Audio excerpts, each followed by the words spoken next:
પ્રેમ પ્રેમ એટલે બે યુવા દિલોનું આત્મા સાથેનું મિલન, જેના અખૂટ લાગણીઓ સાથે વિશ્વાસ અને ગમે તેવા સંજોગોમાં એકબીજાને સાથે જન્મ જન્મનો સાથ. પ્રેમ એટલે કોઈ પણ અપેક્ષા વગરનું સમર્પણ, નહીં કે અનેક આશાઓ સાથેનો સંબંધ. બે જણ એકબીજાને ગમે તેવી લાગણીઓ, બે જણને એકબીજા વગર ના ગમે તે પ્રેમ.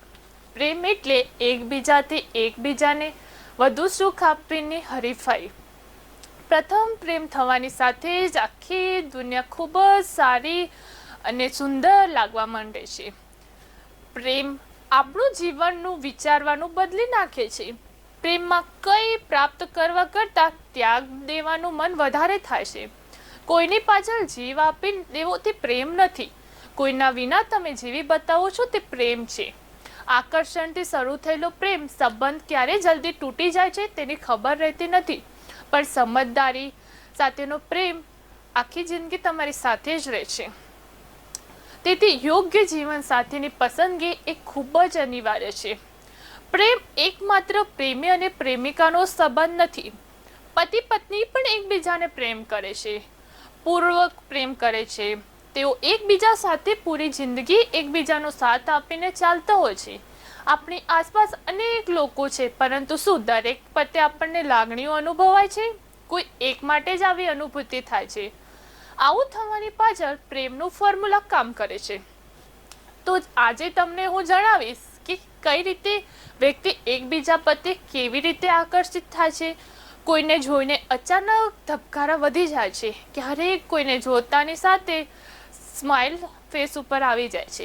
કોઈનો અવાજ સાંભળીને પણ ચહેરા પર સ્મૃતિ અનુભવાય છે. આ બધા એક અનુભવ છે, દરેકને તેના જીવનમાં થતા જ હોય છે. પરંતુ શું તમને જાણો છો કે કોઈ ખાસ વ્યક્તિ પ્રત્યે તમને આ પ્રકારની લાગણીઓ શા માટે અનુભવાય છે? આપણી આસપાસ અનેક લોકો છે, પણ આવું તમને બીજા પ્રત્યે ક્યારે અનુભવ થયો નહીં હોય. કેવી રીતે આકર્ષિત થાય છે? કોઈને જોઈને અચાનક ધબકારા વધી જાય છે, ક્યારેક કોઈને જોતાની સાથે સ્માઇલ ફેસ ઉપર આવી જાય છે. કોઈનો અવાજ સાંભળીને પણ ચહેરા પર સ્મૃતિ અનુભવાય છે. આ બધા એક અનુભવ છે, દરેકને તેના જીવનમાં થતા જ હોય છે. પરંતુ શું તમને જાણો છો કે કોઈ ખાસ વ્યક્તિ પ્રત્યે તમને આ પ્રકારની લાગણીઓ શા માટે અનુભવાય છે? આપણી આસપાસ અનેક લોકો છે, પણ આવું તમને બીજા પ્રત્યે ક્યારે અનુભવ થયો નહીં હોય. સામાન્ય રીતે સ્વસ્થ, સુંદર અને આકર્ષિત દેખાતા લોકો તરફ આકર્ષણ ઝડપથી થાય છે. જો કે સુંદરતાના માપદંડ બધા માટે અલગ અલગ હોય છે. જ્યારે તમે કોઈ વ્યક્તિ પ્રત્યે આકર્ષિત થાવ છો તો મગજમાં ડોપામાઇન, નોરોફિન અને સેરોટીન જેવા રાસાયણિક તત્વો કામ કરે છે. આ રસાયણ ખુશી, ઉત્સાહ અને એનર્જીનો અનુભવ કરાવે છે, જેના કારણે તે વ્યક્તિ વધારે પસંદ થવા લાગે છે, કેમ કે તમને હાજરી અને ખુશી આપે છે. રિસર્ચ અનુસાર ઘણીવાર એવા લોકો પ્રત્યે આકર્ષણ થાય છે જેમનામાં સમાનતા વધારે હોય, જેમને વ્યક્તિ રસના વિષયો, વિચારાઓ અને સોશિયલ બેકગ્રાઉન્ડ એક સમાન હોય છે. જે લોકો સાથે વધારે સમય વધારે સાથે રહેતા હોય તમે, તેમની વચ્ચે પ્રેમની સંભાવનાઓ વધારે છે, કારણ કે તેઓ વધારે સમય તમારી સાથે રહેતા હોય છે અને તમને એકબીજાને ઓળખવા લાગતા હોય છે. કેટલાક કિસ્સામાં રહસ્ય હોય પણ આકર્ષણ વધારે હોય છે. જે લોકો ગુણવાન હોય, જેમના વિશે વધારે ખબર જ નથી હોતી, તેવા લોકો વધારે રસપ્રદ હોતા જ નથી તમારી માટે. પ્રેમ ફક્ત આકર્ષણ સુધી મર્યાદિત નથી, તેમાં લોંગ ટર્મ સંબંધો જાળવી રાખવાની ઈચ્છા પણ થતી હોય છે, જેમાં વફાદારી, સન્માન અને વિશ્વાસનો પણ સમાવેશ થાય છે. તો આ હતું પ્રેમ. તો આઈ થિંક બધાએ અનુભવ તો કરેલો જ હશે, પણ આ મારા વિચારો વ્યક્ત હું તમને કરી રહી હતી. અને પ્રેમ એક સુંદર અનુભૂતિ છે, જેનાથી તમને મેં આગળ બી કહ્યું છે કે તમને બહુ જ સારી અનુભૂતિ થાય. તો હા, એ વાત સાચી જ છે કે ત્યારે તમને દુનિયા અલગ લાગવા માંડે છે, પણ પ્રેમ બી જોઈને જ કરવો જોઈએ. બધાથી પ્રેમ થાય એ યોગ્ય નથી, અને તમને પ્રેમ થાય છે એ વ્યક્તિ કેવું છે શું તમને સમજે છે, ઓળખે છે, જાણે છે અને તમારા પર કેટલું ટ્રસ્ટ છે, એ જોઈને જ પ્રેમ કરવો જોઈએ. અમારી આ સ્ટોરી તમને કેવી લાગી છે એ જરા કમેન્ટમાં અને તમારા ફ્રેન્ડ જોડે શેર કરીને અમને કહેજો. તો શું અમે તમારા પ્રત્યે આવી સ્ટોરીઓ અલગ અલગ બનાવી અને તમારા સુધી પહોંચાડવાનો ટ્રાય કરીશું. પ્રેમ પ્રેમ એટલે બે યુવા દિલોનું આત્મા સાથેનું મિલન, જેના અખૂટ લાગણીઓ સાથે વિશ્વાસ અને ગમે તેવા સંજોગોમાં એકબીજાને સાથે જન્મ જન્મનો સાથ. પ્રેમ એટલે કોઈ પણ અપેક્ષા વગરનું સમર્પણ, નહીં કે અનેક આશાઓ સાથેનો સંબંધ. બે જણ એકબીજાને ગમે તેવી લાગણીઓ, બે જણને એકબીજા વગર ના ગમે તે પ્રેમ. પ્રેમ એટલે એકબીજાથી એકબીજાને વધુ સુખ આપીને હરીફાઈ. પ્રથમ પ્રેમ થવાની સાથે જ આખી દુનિયા ખૂબ જ સારી અને સુંદર લાગવા માંડે છે. પ્રેમ આપણું જીવનનું વિચારવાનું બદલી નાખે છે. પ્રેમમાં કંઈ પ્રાપ્ત કરવા કરતાં ત્યાગ દેવાનું મન વધારે થાય છે. કોઈની પાછળ જીવ આપી દેવો તે પ્રેમ નથી. કોઈના વિના તમે જીવી બતાવો છો તે પ્રેમ છે. આકર્ષણથી શરૂ થયેલો પ્રેમ સંબંધ ક્યારે જલ્દી તૂટી જાય છે તેની ખબર રહેતી નથી, પણ સમજદારી સાથેનો પ્રેમ આખી જિંદગી તમારી સાથે જ રહે છે. તેથી યોગ્ય જીવન સાથીની પસંદગી એ ખૂબ જ અનિવાર્ય છે. પ્રેમ એકમાત્ર પ્રેમી અને પ્રેમિકાનો સંબંધ નથી. પતિ પત્ની પણ એકબીજાને પ્રેમ કરે છે, પૂર્વક પ્રેમ કરે છે. તેઓ એકબીજા સાથે પૂરી જિંદગી એકબીજાનો સાથ આપીને ચાલતા હોય છે. આપણી આસપાસ અનેક લોકો છે, પરંતુ શું દરેક પ્રત્યે આપણને લાગણીઓ અનુભવાય છે?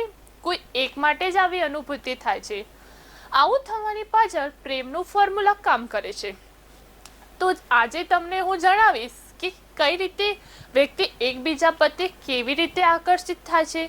કોઈને જોઈને અચાનક ધબકારા વધી જાય છે, ક્યારેક કોઈને જોતાની સાથે સ્માઇલ ફેસ ઉપર આવી જાય છે. કોઈનો અવાજ સાંભળીને પણ ચહેરા પર સ્મૃતિ અનુભવાય છે. આ બધા એક અનુભવ છે, દરેકને તેના જીવનમાં થતા જ હોય છે. પરંતુ શું તમને જાણો છો કે કોઈ ખાસ વ્યક્તિ પ્રત્યે તમને આ પ્રકારની લાગણીઓ શા માટે અનુભવાય છે? આપણી આસપાસ અનેક લોકો છે, પણ આવું તમને બીજા પ્રત્યે ક્યારે અનુભવ થયો નહીં હોય. કેવી રીતે આકર્ષિત થાય છે? કોઈને જોઈને અચાનક ધબકારા વધી જાય છે, ક્યારેક કોઈને જોતાની સાથે સ્માઇલ ફેસ ઉપર આવી જાય છે. કોઈનો અવાજ સાંભળીને પણ ચહેરા પર સ્મૃતિ અનુભવાય છે. આ બધા એક અનુભવ છે, દરેકને તેના જીવનમાં થતા જ હોય છે. પરંતુ શું તમને જાણો છો કે કોઈ ખાસ વ્યક્તિ પ્રત્યે તમને આ પ્રકારની લાગણીઓ શા માટે અનુભવાય છે?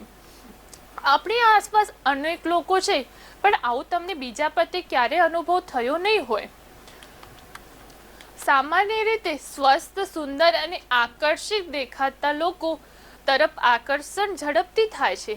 જો કે સુંદરતાના માપદંડ બધા માટે અલગ અલગ હોય છે. જ્યારે તમે કોઈ વ્યક્તિ પ્રત્યે આકર્ષિત થાઓ છો તો મગજમાં ડોપામાઇન, નોરોફિન અને સેરોટીન જેવા રાસાયણિક તત્વો કામ કરે છે. આ રસાયણ ખુશી, ઉત્સાહ અને એનર્જીનો અનુભવ કરાવે છે, જેના કારણે તે વ્યક્તિ વધારે પસંદ થવા લાગે છે, કેમ કે તમને હાજરી અને ખુશી આપે છે. રિસર્ચ અનુસાર ઘણી વાર એવા લોકો પ્રત્યે આકર્ષણ થાય છે જેમનામાં સમાનતા વધારે હોય, જેમને વ્યક્તિ રસના વિષયો, વિચારો અને સોશિયલ બેકગ્રાઉન્ડ એક સમાન હોય છે. જે લોકો સાથે વધારે સમય વધારે સાથે રહેતા હોય તમે, તેમની વચ્ચે પ્રેમની સંભાવનાઓ વધારે છે, કારણ કે તેઓ વધારે સમય તમારી સાથે રહેતા હોય છે અને તમને એકબીજાને ઓળખવા લાગતા હોય છે. કેટલાક કિસ્સામાં રહસ્ય હોય પણ આકર્ષણ વધારે હોય છે. જે લોકો ગુણવાન હોય, જેમના વિશે વધારે ખબર જ નથી હોતી, તેવા લોકો વધારે રસપ્રદ હોતા જ નથી તમારી માટે. પ્રેમ ફક્ત આકર્ષણ સુધી મર્યાદિત નથી, તેમાં લોંગ ટર્મ સંબંધો જાળવી રાખવાની ઈચ્છા પણ થતી હોય છે, જેમાં વફાદારી, સન્માન અને વિશ્વાસનો પણ સમાવેશ થાય છે. તો આ હતું પ્રેમ. તો આઈ થિંક બધાએ અનુભવ તો કરેલો જ હશે, પણ આ મારા વિચારો વ્યક્ત હું તમને કરી રહી હતી. અને પ્રેમ એક સુંદર અનુભૂતિ છે જેનાથી તમને મેં આગળ બી કહ્યું છે કે તમને બહુ જ સારી અનુભૂતિ થાય. તો હા, એ વાત સાચી જ છે કે ત્યારે તમને દુનિયા અલગ લાગવા માંડે છે. પણ પ્રેમ બી જોઈને જ કરવો જોઈએ. બધાથી પ્રેમ થાય એ યોગ્ય નથી. અને તમને પ્રેમ થાય છે એ વ્યક્તિ કેવું છે, તો તમને સમજે છે, ઓળખે છે, જાણે છે અને તમારા પર કેટલું ટ્રસ્ટ છે, એ જોઈને જ પ્રેમ કરવો જોઈએ. અમારી આ સ્ટોરી તમને કેવી લાગી છે એ જરા કમેન્ટમાં અને તમારા ફ્રેન્ડ જોડે શેર કરીને અમને કહેજો. તો શું અમે તમારા પ્રત્યે આવી સ્ટોરીઓ અલગ અલગ બનાવી અને તમારા સુધી પહોંચાડવાનું ટ્રાય કરીશું. અને અમારી ચેનલ ટુડે ગુજરાતી ન્યૂઝને સબસ્ક્રાઈબ કરવાનું ભૂલશો નહીં. Thank you.